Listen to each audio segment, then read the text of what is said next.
Hi friends, எல்லாத்துக்கும் வணக்கம். எல்லோரும் எப்படி இருக்கீங்க ஃப்ரெண்ட்ஸ்? இன்றைக்கி நம்ம பார்க்க போகிற டிஷ் என்னன்னு பார்த்தீங்கன்னா பிரிஞ்சால் கறி. ஸோ அதுக்கு தேவையான இன்க்ரீடியன்ட்ஸ் என்னன்னு பார்த்தீங்கன்னா தேங்காய், பெரிய வெங்காயம், தக்காளி, பூண்டு. ஃபர்ஸ்ட் இது எல்லாமே மிக்ஸி ஜாரில் கிரைண்ட் பண்ணிக்கலாம் ஃப்ரெண்ட்ஸ். இது பார்த்தீங்கன்னா அரைமுடி தேங்காய், 2 தக்காளி, ஒரு பெரிய வெங்காயம், அப்புறம் பூண்டு ஒரு 10 பல்லு பூண்டு. இது எல்லாமே ஃபர்ஸ்ட் நல்லா கிரைண்ட் பண்ணிக்கலாம் ஃப்ரெண்ட்ஸ்.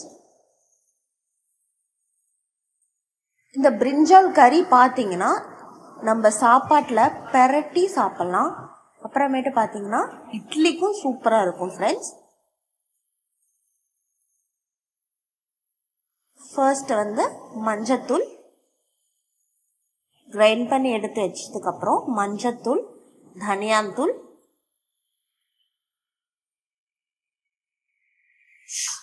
மிளகாத்தூள், இது மூணும் மிக்ஸ் பண்ணிக்கலாம். அப்புறம் பார்த்தீங்கன்னா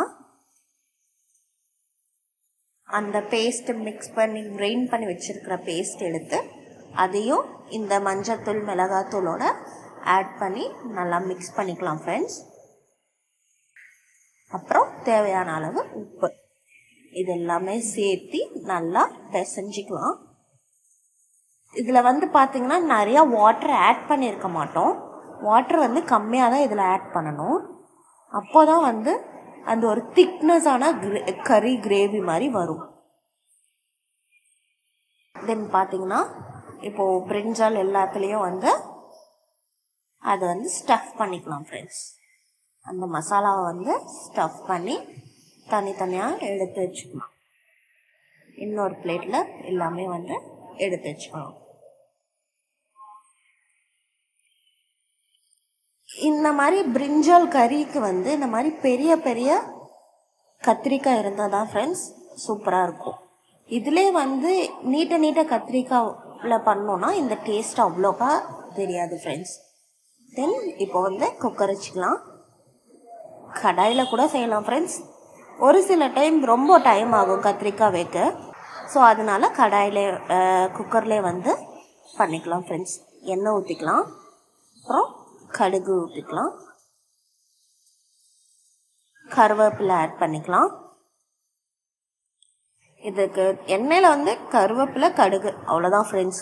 அப்புறம் பார்த்தீங்கன்னா அந்த கத்திரிக்காய் மிக்ஸ் பண்ணி வச்சுருக்கோம்ல, இது ரெண்டும் பொரிஞ்சதுக்கப்புறம் அந்த மிக்ஸ் பண்ணி வச்சுருக்க கத்திரிக்காவை எடுத்து இதில் போட்டு எண்ணெயில் நல்லா ரோஸ்ட் பண்ணுற மாதிரி பெரட்டி விட்டுட்டே இருக்கணும். அப்போ தான் அந்த கத்திரிக்காய் பார்த்திங்கன்னா அந்த கத்திரிக்காயோட ஸ்கின் பார்த்திங்கன்னா அது அப்படியே சுருங்கும் ஃப்ரெண்ட்ஸ்.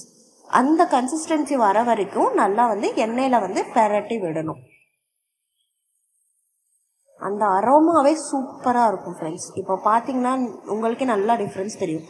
முதல்ல இருந்த கத்திரிக்காயை விட ஃபர்ஸ்ட்டு ஃப்ரெஷ்ஷாக இருந்த கத்திரிக்காவை பாருங்கள். இப்போது ஒரு அரை வேக்காடாக இருக்குது பார்த்தீங்களா. நெக்ஸ்ட் இப்போ பார்த்தீங்கன்னா நல்லா பொரிஞ்சிடுச்சு ஃப்ரெண்ட்ஸ். இப்போ அந்த மசாலா பேலன்ஸ் மசாலா எல்லாமே ஆட் பண்ணிக்கலாம். ஆட் பண்ணிவிட்டு இப்போ கொஞ்சம் தண்ணி ஆட் பண்ணிக்கலாம். ஆட் பண்ணி இதை நல்லா பெரட்டி விட்டுக்கலாம். கத்திரிக்காய் கலர் பார்த்தீங்களா ஃப்ரெண்ட்ஸ், சூப்பராக கலர் சேஞ்ச் ஆகிருக்குல்ல. ஸோ இந்த டைமில் புளி ஊற்றிக்கலாம். புளி பார்த்திங்கன்னா நெல்லிக்காய் சைஸ் அளவு புளி ஊற்றிக்கலாம். ஏன்னா ஆல்ரெடி நம்ம 2 தக்காளி ஆட் பண்ணுறோம். இப்போது குக்கரோட லிட் யூஸ் பண்ணி க்ளோஸ் பண்ணி ஒரு 3 விசில் விட்டுக்கலாம் ஃப்ரெண்ட்ஸ். கத்திரிக்காய் நல்ல கத்திரிக்காய் இருந்துச்சுன்னா ஒரு விசில்லே வெந்துடும்.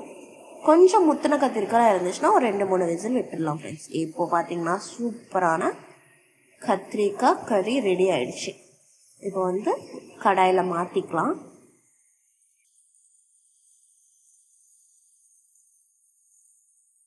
இது மார்னிங் அவசர அவசரமாக ரெடி பண்ணிகிட்ருக்கிறது ஃப்ரெண்ட்ஸ். ஒர்க்கு கிளம்புறதுனால கொஞ்சம் ஃபாஸ்ட்டாக ரெடி பண்ணணும்னு சொல்லிட்டு குக்கர்லேயே வச்சுட்டது. இதே வந்து நீங்கள் வந்து மண் பானையில் வச்சு சமைச்சிங்கன்னு பார்த்தீங்கன்னா அதோட டேஸ்ட் இன்னும் சூப்பராக இருக்கும் ஃப்ரெண்ட்ஸ். இதுக்கு வந்து சூடான சாப்பாடு நல்லெண்ணெய் ஊற்றி சாப்பிட்டிங்கன்னா சூப்பராக இருக்கும் ஃப்ரெண்ட்ஸ். பிடிச்சிருந்தா லைக் பண்ணுங்கள் ஃப்ரெண்ட்ஸ். லைக் பண்ணி ஷேர் பண்ணுங்கள் ஃப்ரெண்ட்ஸ். தேங்க்யூ.